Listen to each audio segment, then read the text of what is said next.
Assalamualaikum warahmatullahi wabarakatuh. Selamat pagi pemirsa Tawakal yang dirahmati Allah Subhanahu wa taala.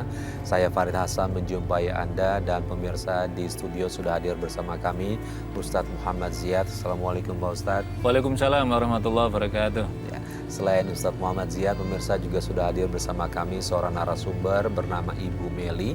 Assalamualaikum Bu Meli. Waalaikumsalam warahmatullahi wabarakatuh. Terima kasih untuk Pak Ustadz dan Bu Meli sudah hadir di Tawakal, dan insya Allah mudah-mudahan kita bisa mendapatkan jalan keluar untuk masalah yang dihadapi Ibu Meli, Pak Ustadz ya. Oke, Ibu Meli, Ibu bisa ceritakan ada masalah apa sehingga Ibu datang ke Tawakal hari ini? Iya, begini Mas Farid dan Pak Ustadz ya. Saya ingin menceritakan kisah saya. Saya ini benar-benar yang memiliki banyak dosa sekali Pak Ustadz. Di masa lalu saya dan pacar saya, kita berpacaran itu udah sempet kayak satu rumah kumpul kebo ya, hingga pada saat itu aku hamil di luar nikah, dan suami pacar saya itu ingin sekali anak kita digugurkan karena memang belum waktunya ya. Saya tidak mau menggugurkan kandungan saya dengan alasan saya takut ya, hal-hal yang seperti itu dosa. Kita aja sudah berbuat zina sudah dosa, tapi suami saya, pacar saya tetap bersikeras untuk menggugurkan. Akhirnya mau nggak mau saya memang sayang dan saya ikuti dia, turuti dia. Itu kejadian sampai 4 kali kita menggugurkan kandungan. Artinya 4 kali hamil. 4 kali hamil. 4 kali menggugurkan. Menggugurkan. Maaf, itu umur berapa waktu itu? Sudah berbentuk janin Pak Ustadz. Dari ada yang 4 bulan, sempat ada yang sudah ada kelaminnya, itu laki-laki ya. Dan kita kuburkan juga di salah satu pemakaman di daerah kita tinggal di sana. Tapi memang niat digugurkan kan, bukan ada masalah sama kandungannya kan? Memang niat digugurkan, padahal kandungan saya memang kuat sekali Mas Farid gitu. Tapi memang pacar saya itu tidak suka saya hamil gitu, tapi dia memang ingin melakukan itu kayak gitu. Pak Ustadz, gimana Pak Ustadz sampai ini bisa terjadi? Apa yang salah dari mereka berdua sampai? Saya merinding dekat cerita ini, merinding karena apa? Ini perbuatan dosa yang amat sangat besar. Iya Pak Ustadz. Jadi yang pertama begini ya, ini para pemirsa sekalian, saudara-saudariku, para pemudi yang dirahmati Allah, pentingnya menjaga diri, menjaga kehormatan. Jangan sampai kasus Mbak Meli ini menimpa pada kita semua, dan Mbak Meli datang ke sini tujuannya untuk kebaikan, ingin bertobat kepada Allah. Yang pertama Mas Harit, saya ingin menjelaskan begini. Jadi ketika ada muda-mudi berpacaran, jadi ketika laki-laki mengajak kemudian berhubungan, itu saja sudah menunjukkan jenis laki-laki yang tidak baik. Perempuannya juga, maaf, itu juga tidak baik. Apalagi sampai melakukan perbuatan berzina. Allah menyatakan, wala taqrabuz zina, jangan mendekati perbuatan zina. Innahu kana sabila, inna kana fahisatan wa sabila. Jangan kau perbuatan zina, karena itu adalah seburuk perbuatan yang keji. Jadi perbuatan yang keji dan seburuk-buruk jalan, maka tidak boleh, jangan sampai menempuh di sana. Jadi ketika perzinahan tadi sudah merupakan dosa besar. Lanjut lagi yang kedua, penjelasan yang kedua, apalagi ini kemudian sampai ini perbuatan di luar nikah, kemudian akhirnya kemudian mengandunglah tadi, hamil. Bagaimana belum bicara bagaimana statusnya, tentu ini adalah tidak bisa ini dinasabkan kepada bapaknya sekalipun ya, karena ini di luar nikah. Yang ketiga, ada dosa yang ketiga. Dosa yang ketiga adalah melakukan aborsi pengguguran. Jangankan ini di luar, orang suami istri saja, kalau misalkan ada kandungan, misalkan kandungan yang lemah, kemudian berniat menggugurkan saja, itu saja harus berkonsultasi pada medis, berkonsultasi pada dokter, apa implikasinya. Sepanjang istri itu masih kuat rahim kandungannya, maka tidak dibolehkan digugurkan. Kalaupun andaikan digugurkan umur berapa, itu aja para ulama terjadi perbedaan yang keras sekali. Misalkan belum 40, ini boleh apa tidak, itu suami istri. Janin yang ketika sudah lebih dari 40 hari, bahkan riwayat lain menyebutkan itu sama dengan membunuh jiwa. Dan Al-Quran menyatakan, siapa yang membunuh satu jiwa dengan sengaja, faka'annama qatalan nasa jami'a, sama dengan ia membunuh seluruh umat manusia. Apa maknanya? Inilah kewenangan Allah Subhanahu wa taala pada di sini. Jadi apalagi Mas Farid, saya merinding tadi, ini terjadi yang keempat kalinya. Kita boleh, para pemirsa, ada adikku, anak-anakku yang perempuan mencintai pacarnya, itu boleh, tetapi tidak boleh sampai melanggar ketentuan Allah dan Rasulnya. Kalau yang sudah terjadi, mudah-mudahan kisah Mbak Melin menjadi ibroh pada yang lainnya supaya tidak mengulang. Ini adalah pengalaman berharga sekali yang tidak boleh ditiru, dan Mbak Melin ini memberikan pelajaran pada kita supaya tidak meniru apa yang pernah dilakukan dalam kehidupannya. Iya, Mbak Meli kan tadi sebenarnya sadar ya apa yang Mbak Meli lakukan itu salah. Iya. Kemudian nggak mau menggugurkan kan awalnya. Terus gimana ceritanya sampai akhirnya Mbak Meli mau nih, ceritanya gimana? Omongannya apa yang keluar dari pacar Mbak Meli saat itu? Karena pacar saya memang orangnya tipenya keras sekali dan suka temperamental ya, memukul segala macam gitu. Dan saya memang kecintaan terlalu sama dia memang gitu. Jadi apapun yang dia ini ya saya turutin aja gitu. Nah, boleh cerita nggak model maksanya kayak apa dia? Sampai nyeret, menjedot-jedot ke tembok dan marah besar sekali gitu. Jadi digeret, ayo kamu gimana? Nggak boleh begitu. Kalau emang mau itu tetap kamu mending yang saya bunuh gitu. Sayang, aku nggak mau. Apa? Udah, jangan berisik. Ayo, sekarang juga ke tempat aborsi. Ayo! Aku nggak mau. Kamu udah berapa kali mengukurin kandungan ini? Kasihan anak ini, Mas. Alah, kamu tuh ya banyak ngomong. Sok suci. Hah? Tolong, aku mohon. Jangan, Mas. Aku nggak mau gugurin kandungan ini. Dengerin, pokoknya itu kandungannya ada di dalam itu harus digugurin. Mas, kita harus tanggung jawab atas apa yang kita perbuat. Bukan malah gugurin kandungan ini, Mas. Ingat, ini darah daging kamu. Alah, kamu.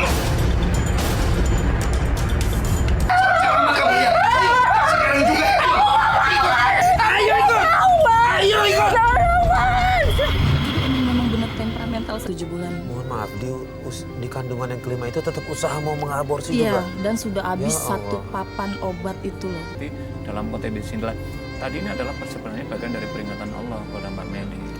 Nah, karena itulah Mbak Meli harus, ini dosa yang luar biasa Mbak Meli, maka harus ditutup dengan tobat kepada Allah.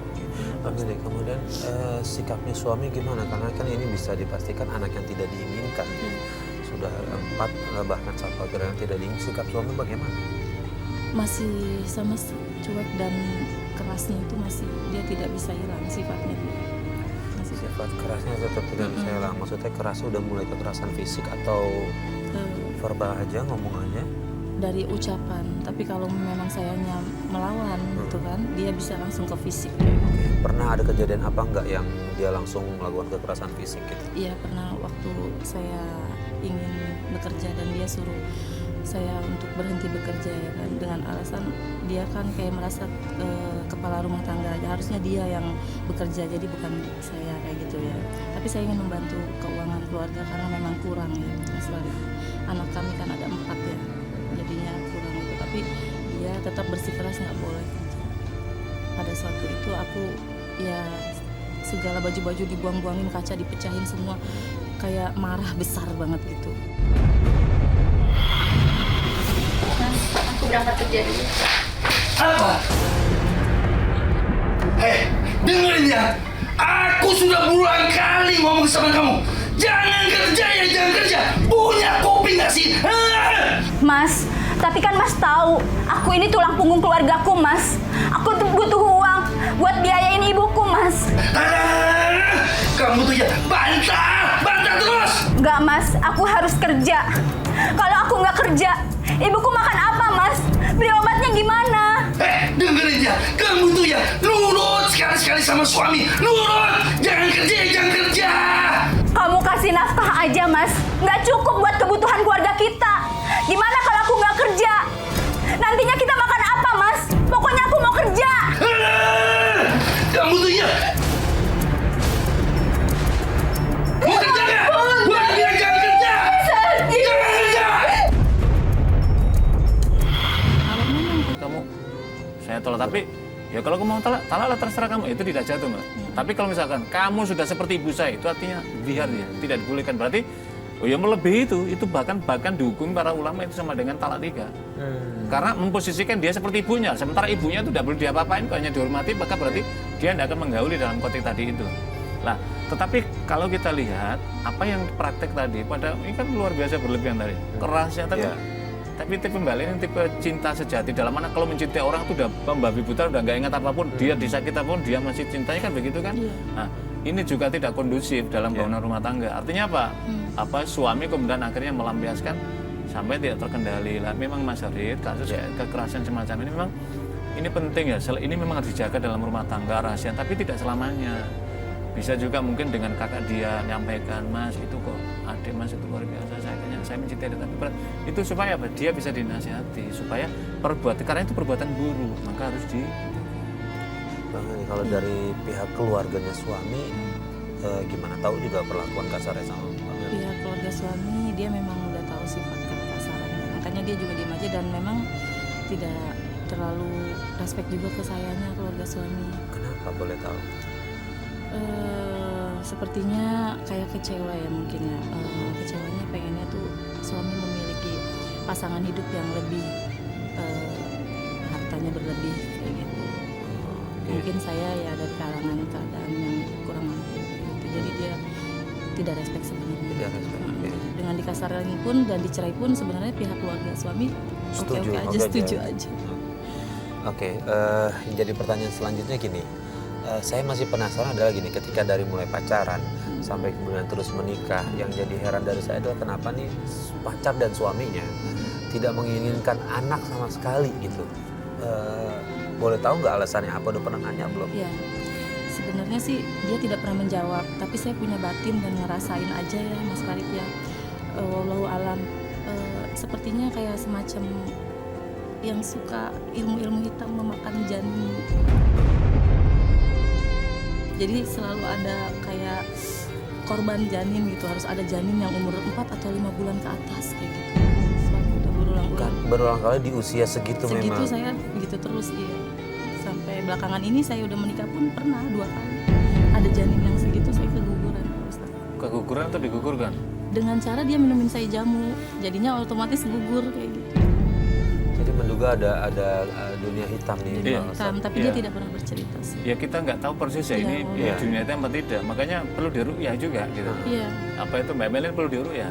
Kalau diru'yah maka akan keluar itu pengaruh-pengaruh yang tadi itu gitu.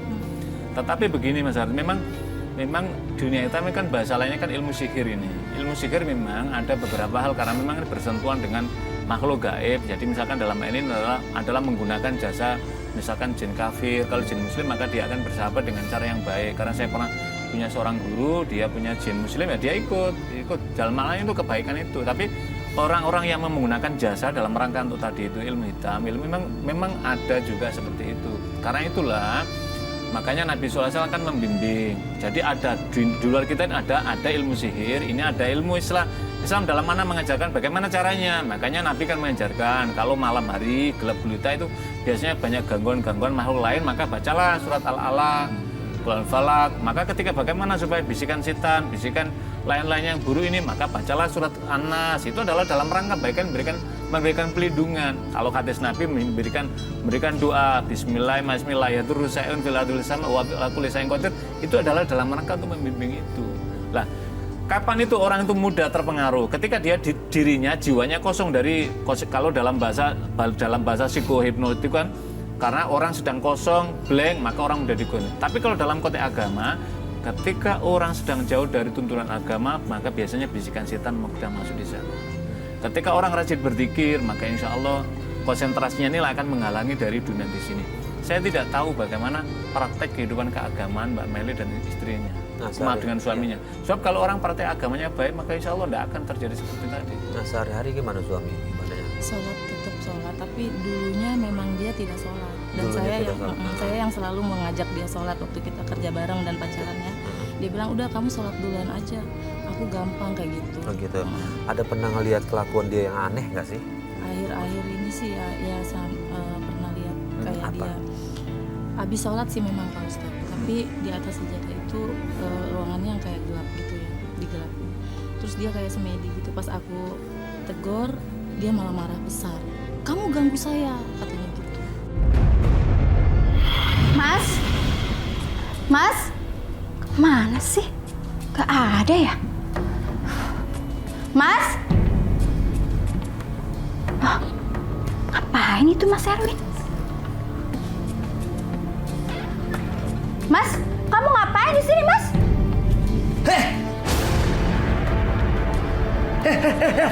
Ngapain kamu masuk sini, ha? Kamu ngapain malam-malam di situ, Mas? Udah. Jangan banyak tanya. Sudah, pergi sono. Pergi. Tapi itu apa, Mas? Aduh, kamu masih bandel aja ya. Masih banyak ngomong. Pergi sana, pergi. Tapi, Mas. Tapi, pergi sana. Pergi ya, pergi. Apa sih? Sudah pergi.